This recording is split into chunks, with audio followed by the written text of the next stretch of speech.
réchauffement climatique et la dépendance énergétique nécessitent d'adapter sans attendre notre mode de production et de consommation d'énergie. Les sources d'énergie renouvelables disponibles chez nous, localement, peuvent y contribuer davantage avec peu ou pas d'émissions de CO2. En 2005, la part de ces énergies dans la consommation finale d'énergie dans l'Union européenne était de 8,5%. Pour 2020, l'objectif vise à atteindre une part de 20%. Les moulins à eau et à vent de nos arrière-grands-parents produisaient déjà de l'énergie mécanique à partir de sources renouvelables.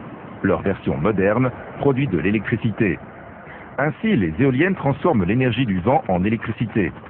La production européenne d'électricité éolienne, qui a beaucoup progressé, équivaut par exemple aux besoins en électricité du Danemark et de la Hongrie réunis. L'énergie hydraulique produit de l'électricité. Petite centrale hydraulique ou grand barrage, le processus de production est le même. Le potentiel énergétique d'une chute d'eau est converti en énergie électrique.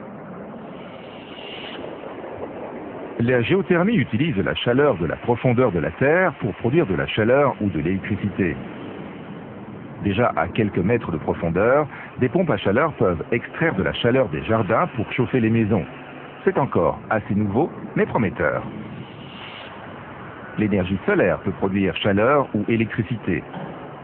Des capteurs solaires thermiques placés sur des toitures peuvent couvrir le gros des besoins en eau chaude sanitaire et peuvent servir d'appoint pour le chauffage des logements. On estime que plus de 20 millions de mètres carrés de capteurs solaires thermiques étaient installés en 2006 en Europe et pas seulement dans les pays du Sud, loin de là. L'énergie solaire est aussi convertie en électricité dans des centrales à miroirs ou directement au moyen de panneaux de cellules photovoltaïques groupés en centrales ou placés en façade de bâtiments ou en toiture ou encore en site isolé. La biomasse est produite à partir de déchets végétaux, animaux ou urbains. On l'appelle le géant qui dort, tant elle est l'énergie renouvelable probablement la plus importante pour le futur. Ses applications sont multiples. La plus répandue est la combustion de bois ou de granulés de bois pour le chauffage domestique. En industrie ou dans les municipalités, on vise la cogénération chaleur-électricité qui offre un bien meilleur rendement global.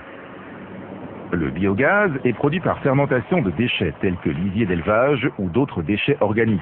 Il produit chaleur et électricité. Épuré, le biogaz peut servir de biocarburant gazeux. La biomasse permet aussi de produire des biocarburants liquides, le biodiesel et le bioéthanol.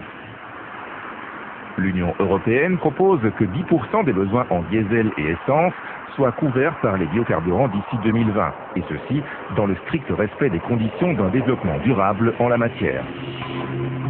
L'Union européenne est leader mondial dans le développement des énergies renouvelables avec plus de 350 000 emplois et 30 milliards d'euros de chiffre d'affaires annuel. Elle entend rester leader et s'engage à atteindre l'objectif ambitieux de 20% d'énergie renouvelable d'ici 2020.